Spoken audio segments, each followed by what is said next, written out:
Antitikas ha, parang nakatulog na.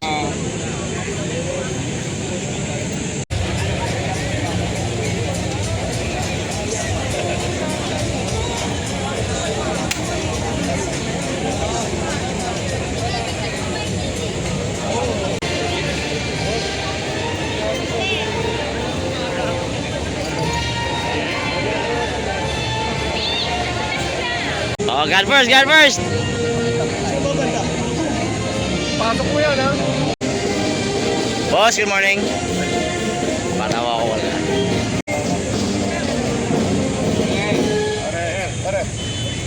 Yorme, good morning. See you. Vice Chair, good morning. Boss, morning.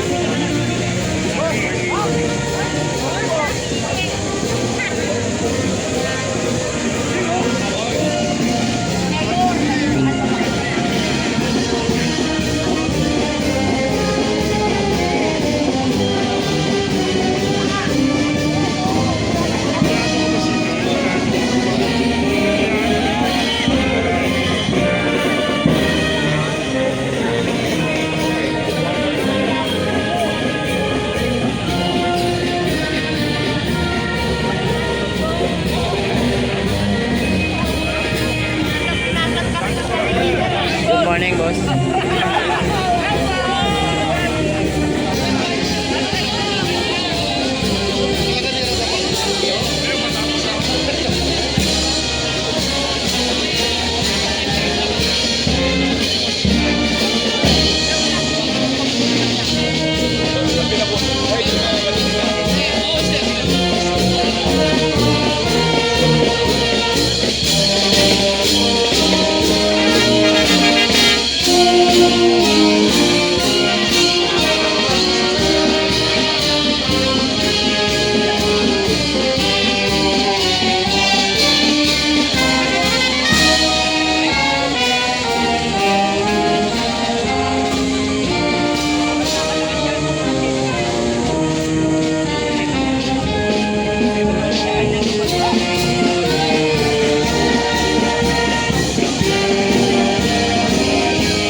Isang mapagpalang umaga po sa ating lahat bilang bahagi ng bagong yugto ng panunungkulan sa ating minamahal na lungsod.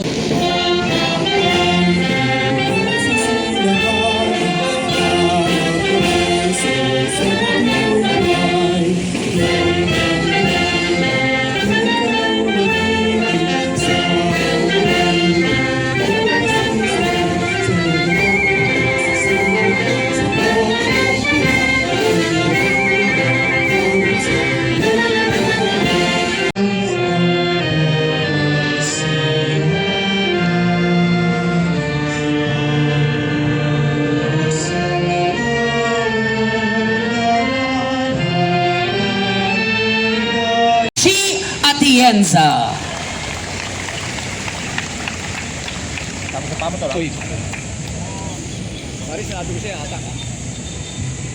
Magandang umaga po sa inyo lahat. Kamusta po kayo? Masayang-masaya ako na makasama kayo ngayon sa flag racing natin. Ngunit nakakatuwa dahil parang naaalala ko lang ang kabataan ko. Because 15 years of my life, kagaya ninyo, inoobliga ng aking ama na sumama sa flag racing. Kaya nga tinitingnan ko ang iba sa inyo, naalala ko nandun kayo 15 years ago. Tama ba? 15 years ago. No, before 15 years, but that was probably 30 plus years ago. But nevertheless, bilang Vice Alcalde ni Yorme, nandito ako para ipaalala sa inyo na ang sabi nga ng aking ama, the highest form of profession is that of public service. And that does not just include the elected officials. That includes all the employees that are here today. You can actually be the hand of God in whatever department or wherever you are or whatever you're doing in the City of Manila. Dahil kayo po ay nandito bilang maging isang lingkod bayan. Ngunit nakikiusap ako bilang Vice Alcalde ni Yorme, sana hindi lang po tayo maging isang lingkod bayan, kundi maging isang lingkod bayani. Dahil nakikita niyo po, for 1 week ever since na makapasok po kami ni Yorme dito, ang mga trabaho, mga problema na kinharap ng dating administrasyon na ayos po ng 5 araw.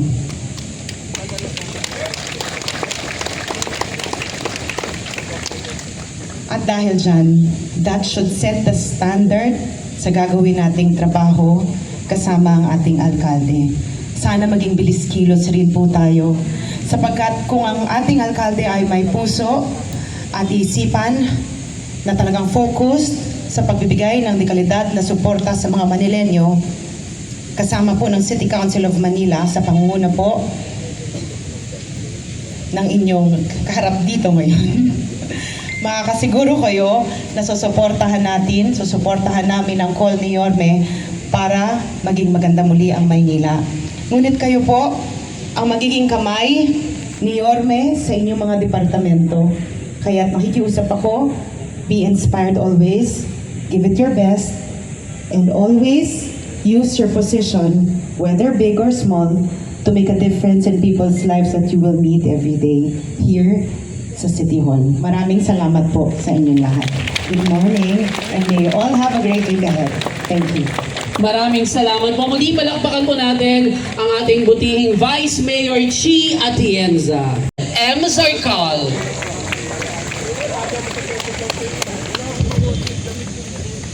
Nines, tama ka, ganito pala itsura ng City Hall pag alas 7 ng umaga.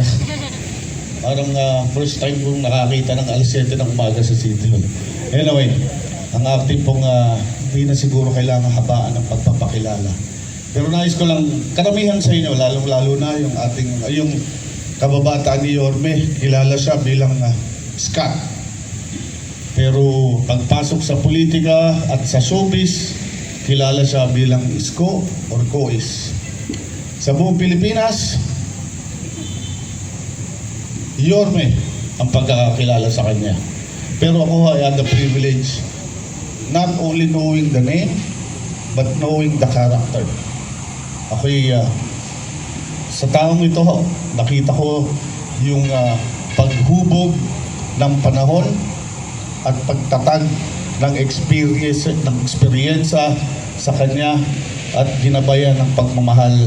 At kaya ako'y naniniwala na ito po ang tunay na mayroong malasakit at pagmamahal sa lungsod ng Maynila. Palakpakan po natin, Yorme Isko Moreno Dumagoso.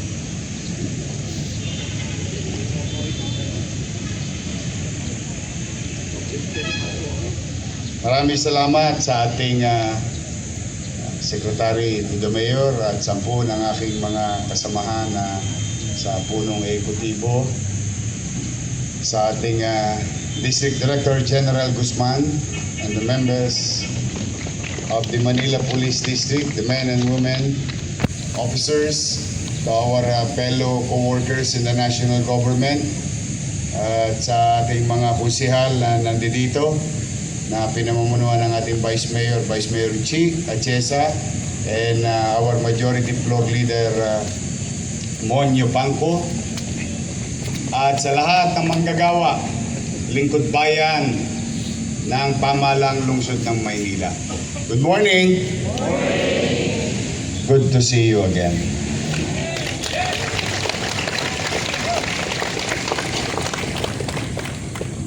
Loobin nawa ng Diyos, this is our first of 468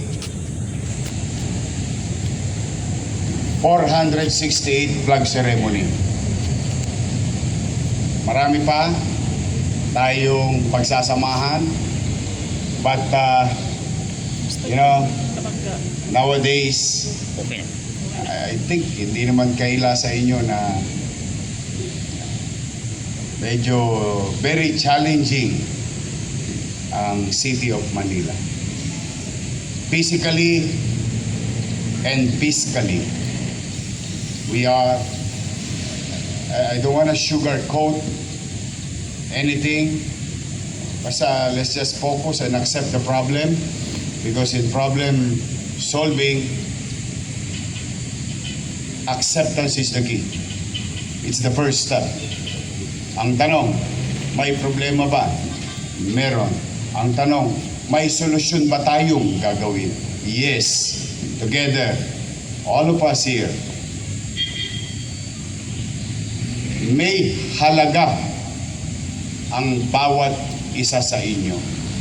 Saan mang ahensya, bureau, departamento kayo napapabilang. Hindi kayo nailagay dyan nang wala lang. Kayo'y kinilala, kinuha ng pamahalang lungsod upang maging bahagi ng pamahalaan na paglingkuran ang ating mga kababayan. Yang angking galing ninyo, talino, Nasa harapan kami. Nasa harapan kami. I hope I'm not asking too much. Please do some extra steps. We really need to catch up. Back to zero tayo. But, Nasa harap you know, kami. Nasa harap. if there is one good thing about the situation, sanay ako ng wala. So I know how to start with nothing. And I know how to begin. And I hope samahan ninyo ako muling magsimula na maibigay natin sa ating mga kababayan dito sa lungsod ang malinis, maliwalas at panatag na pamumuhay. Wala ko ibang hiling sa inyo, kundi galingan nyo lang. O now, in return, and let this be, put it on record, binabalik ko yung dating polisiya ko na sinimulan ko na dati. Kaya lamang binago-bago dahil mas lamang ang malapit sa kusina sa mga nagdaang panahon. Now, to all of you here listening, and please send this to our fellow workers. Mag-apply kayo ng promotion. Based on merit ang promotion natin muli sa lungsod ng Maynila. Marami sa inyo dyan, alam ko natapakan ang paa ninyo. Minsan nga nagugulat kayo, bigla na lang pumasok sa opisina, yung bagong appointment mas mataas pa kaysa sa iyo. Tama. Opo, alam naman natin yan. Sabi ko nga sa inyo, in problem solving, you accept the problem, then we introduce solution. Nung araw, saksi ang Diyos, 98% ng na-promote na permanent, hindi ko kilala, hindi ko nakita. At alam din niya ng mga na-promote noon, ni hindi niyo ako nakamayan. What is the basis of that promotion or giving permanency sa kanyang kinalalagyan? Ay simple lang, based on merit. So, huwag na kayong kabahan. Kung hindi kayo malapit sa akin, hindi kayo mapopromote. Hindi, mag-apply kayo ng promotion ninyo at based on merit and time of service sa atin dito sa lungsod. At ito naman ang paalala ko. Siyempre, hindi naman ako napunta rito ng mag-isa lang. Meron din akong mga kakamping dala-dala. Kung kukuha rin lang naman kayong item, ang kunin nyo na, yung sa dulo ng walang hanggan. Hindi yung kayo pa nasa unahan. Bakit? May nauna sa inyo eh. True that we have to accommodate you if you're qualified. But maging magalang tayo sa mga kasamaan natin sa loob na opisina na magiging katrabaho natin. Kaya, Madam Jo Quintos, you know the drill. Repeat order lang to. Please, huwag kayong mahihiya. Lalo na kung halimbawa, kayo'y paritiro na. Marami na bang paritiro rito? Good luck sa inyo.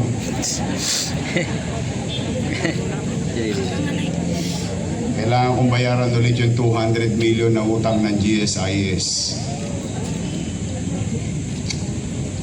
Kawawa naman ng mga magre-retiro. But na-resolve ako naman na yan dati. Halimbawa kayo magre-retiro. Meron kayong anak na qualified sa gobyerno. We will make priority of your family.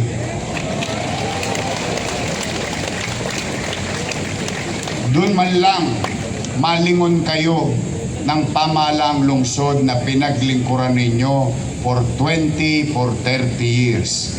As a matter of gratitude, as long as they are qualified, they can do so. Yun man lang maipamana nyo sa kanila. Sa mga oras at araw at gabi ng pagpupuyat, pagsusobra ng oras ng pagtatrabaho ninyo, sakripisyo nyo sa trabaho sa gobyerno ng Maynila para sa ating mga nasasakupan, doon man lang masuklian kayo ng pamahalaang lungsod ng Maynila. Sa MTPB, nako, magtino kayo ha.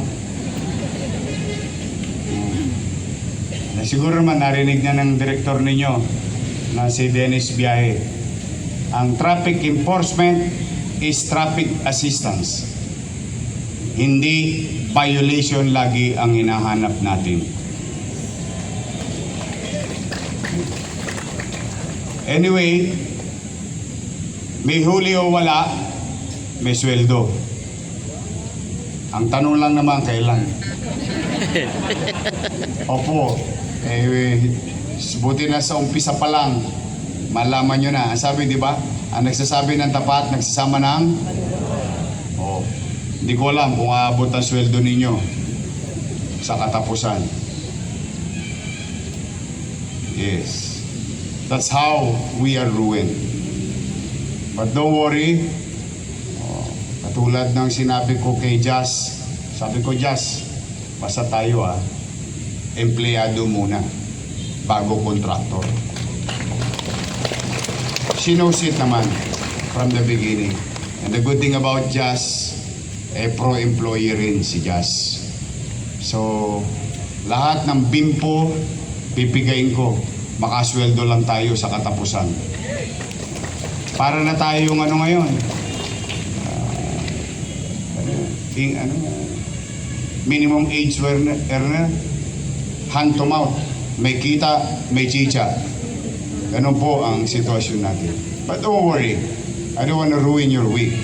I'm just trying to, state the facts that we are really in a fiscal ICU. To our people in Manila. So ulitin ko ang gusto kong makita, promotion, permanent. At Madam Jo, Kusel Jo, ayaw ko mapopromote, dala ng tagadala lang ng bag ni ma'am. Ni direktor. And so, let's give merit and credit to those people who deserves to be promoted. Ngayon, sa ating bisita, may mga bisita tayo rito, may magdo-donate ng 2 motor. Mabasa sana kayo ng ulan, nang dumami pa kayo. Magandang Lunes, umpisa na ng pagbubukas. But now I'm going to address the people of Manila here. And let me take this opportunity to address our citizens. I assume 12:01 last Monday, facing chaotic filth like Smoky Mountain in most of our avenues and boulevards in the city. Hindi pa kasama dyan yung mga basura sa kanto ng iskinita at bahay ninyo. And timing, nawala naman yung 2 kontratista. Now, let us not put blame to one another. Hindi rin sila biniyaran, hindi na rin nila kaya. That's the truth of the matter. And the thing stops there. We move on. We assume, and it became a crisis. Marami pwedeng magkasakit ng mga kababayan natin. So at 2 o'clock, immediately after 12:01, the same day, we took the responsibility and put things in right order. Sa ngayon, sa awa ng Diyos, I think kayo mismo, dahil marami naman sa inyo dito, taga Maynila, we can honestly say, since Monday, last week, at least, guminhawa na ang ating mga kalsada. Tanong, total mamamayan din naman kayo. Nahakot na ba yung basura ninyo sa kanyang mga lugar? Nahakot na ba? Hindi pa tayo nakakaalpas sa problemang iyon. But 80% at the very least, or 85% of our garbage crisis is resolved already. And I would like to thank our fellow employees in the city government. I hope hindi naman kalabisan sa inyo. Palakpakan natin yung mga taga-DPS, City Engineering, MDRRMO, MTPB. Nagtulong-tulong na po lahat. Utilizing whatever is left, maximizing and utilizing it properly. At siyempre, maraming salamat, Lionel Waste Management. I hope to the next leaders of this city, always be reminded of our history. In 1992, in 2019, ang basura ay issue ng mayaman, middle class at mahirap. Ang basura ay concern ng taong bayan. Kaya naman at least kayo na mga mamamayan dito at mga mamamayan nanonood, in a matter of few days, I think magno-normalize na ang koleksyon ng basura sa lungsod ng Maynila.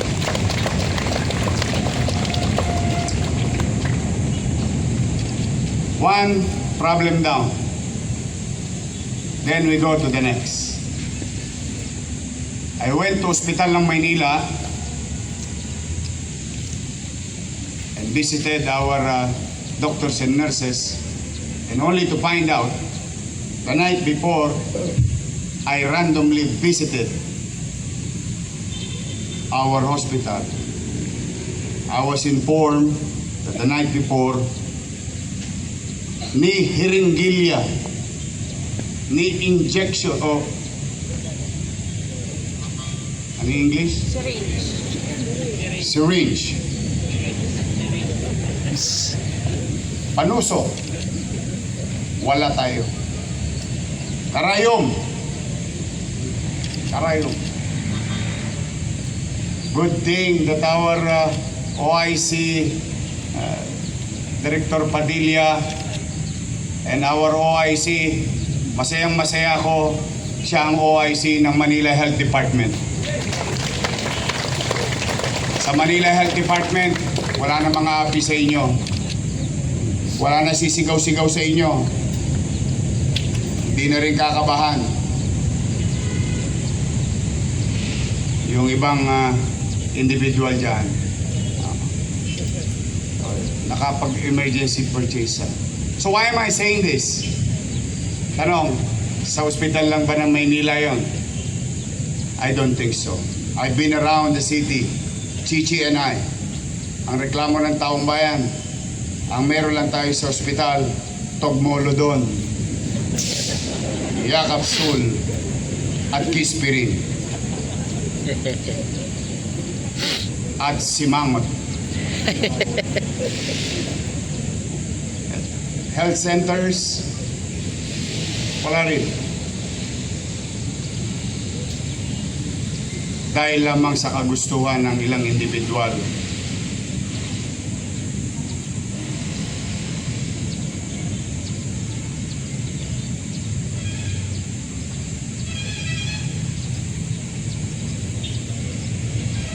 Dahil lamang sa kagustuhan ng ilang individual na pagnasaan ang kaban ng bayan, na sakripisyo ang ating mga kababayan. But those are the things of the past. This week, despite of that amount or what you call commercial obligation to our suppliers who pulled out already last September, but nobody told you. Who pulled out already last February, but nobody told you. Because they cannot take such recurrence of obligation, unfulfilled obligation of our city. Now, isang may babaon ninyo sa inyong mga mahal sa buhay. This week, we will move heaven and earth. We will acquire medicine with money or nothing. We will do our best to the people of Manila, to the doctors who are serving there, to the nurses, our BHW. We will find ways. We will find a way this week, and I will update you. Loobin nawa ng Diyos, makakita pa ako ng bimpong basag nang mapiga ko naman. At sisiguraduhin natin maibalik ang gamot sa 6 na ospital at 40 mahigit na health center sa lungsod ng Maynila. Then after that, the third most important thing also, help me address our fiscal problem. Wala akong hihingi sa inyo sobra. Ang hiningi ko lang, yung takda, pumasok sa kaban. Huwag kayong mag-alala, wala na mga abogado rito na nangaharang at nakikialam ng kanyang departamento.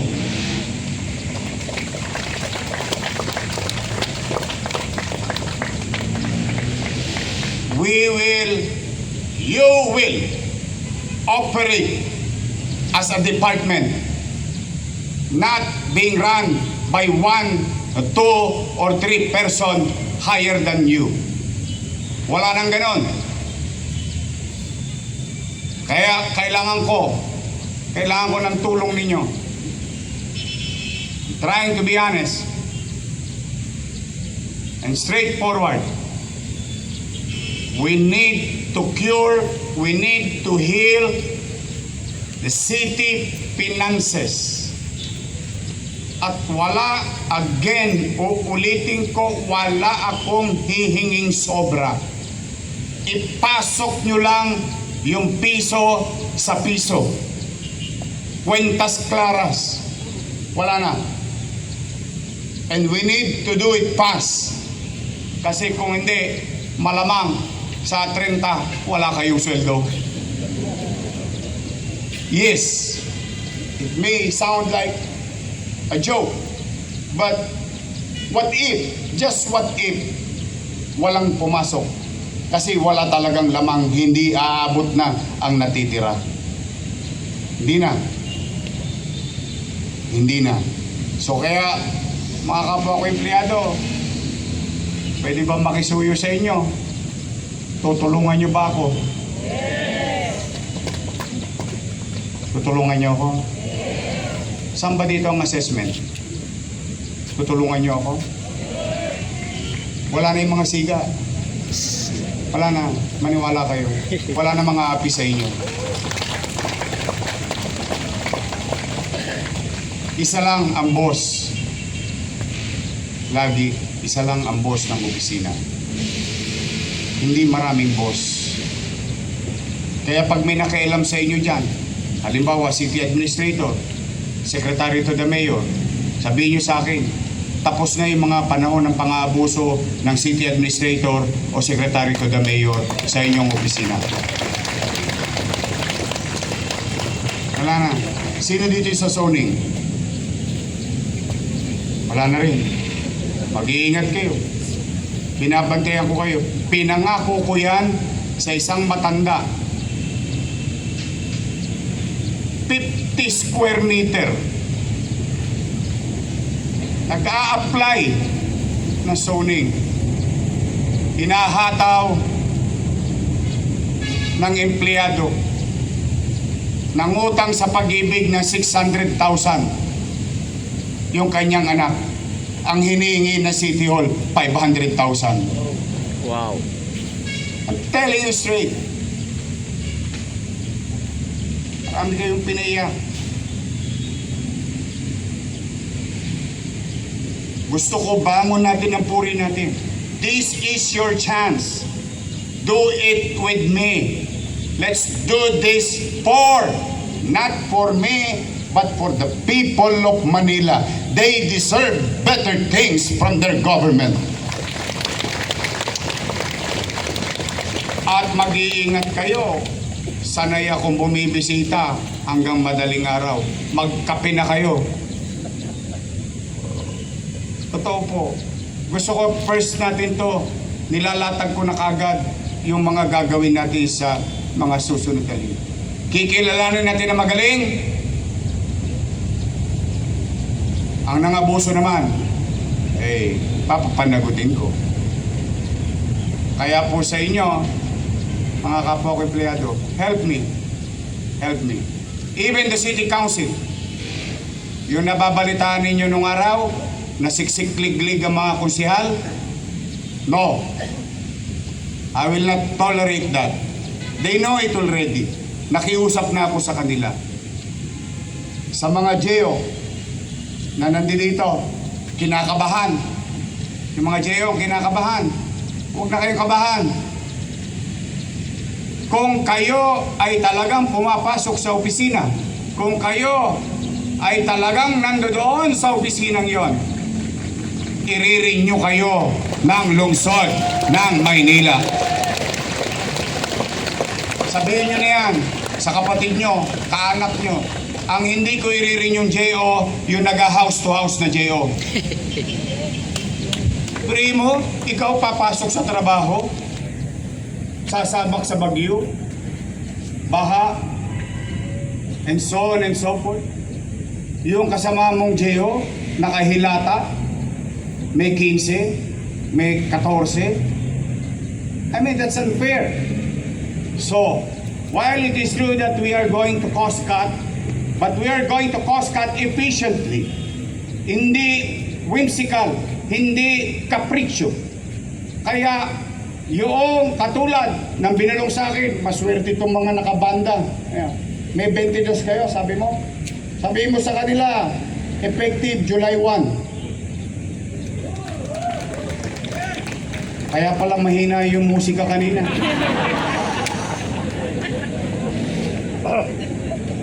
Kulang-kulang na. Nakakaawa naman. Hindi, pumanatag kayo. Walang politika rito. Warm bodies, functioning, being utilized by the city and your offices. You tell them, your department head will know this later on. Pero gusto ko na kayo na, sa bibig ko na mismo ninyo marinig. Papasukin nyo sila, kasama sila ulit sa pamahalaang lungsod ng Maynila. So that you have this kind of peace of mind and certainty. So muli sa inyong lahat, handa na ba kayo? Handa na ba kayo? Ngayon, magbobotohan tayo.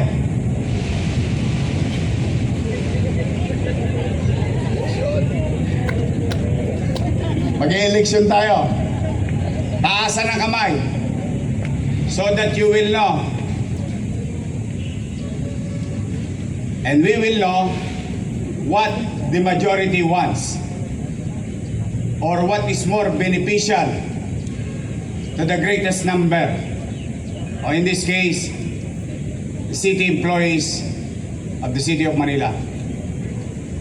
May concern sa akin.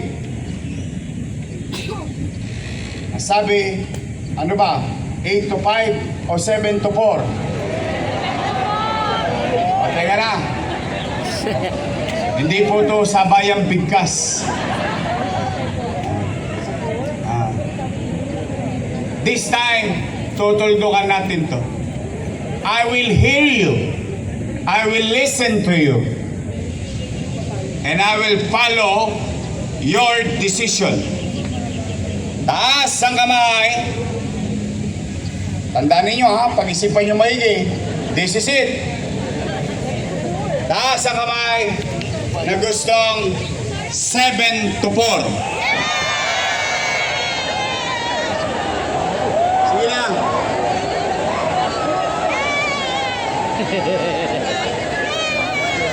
Okay. Okay. Bigyan naman natin ng chance yung bandang wakali. Taas ang kamay ng gusto 8 to 5.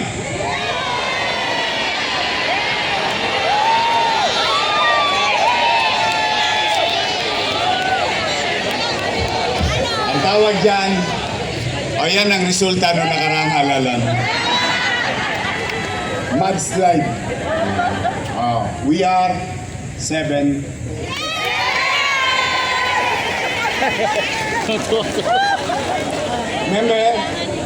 Remember, it is your will, it is your request, it is your voice.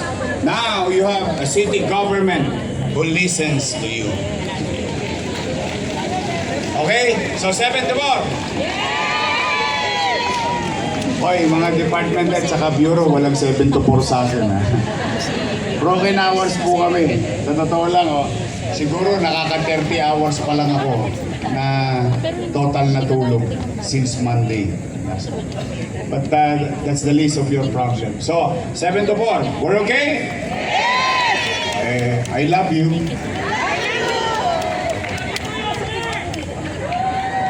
Ulitin ko ha. Huwag kayong mahihiyang magpapromote kasi wala kayong kakilala. Please. Huwag. If you feel that you deserve it and you're due and it is merit, you have a city government who can see these things. Okay? Maliwanag ba? Oh, that's it for today. Mag-iingat kayo. Kailangan ko kayo.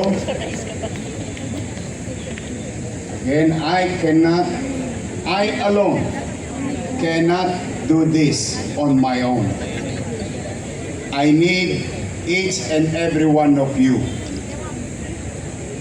We have to come together. That includes our people.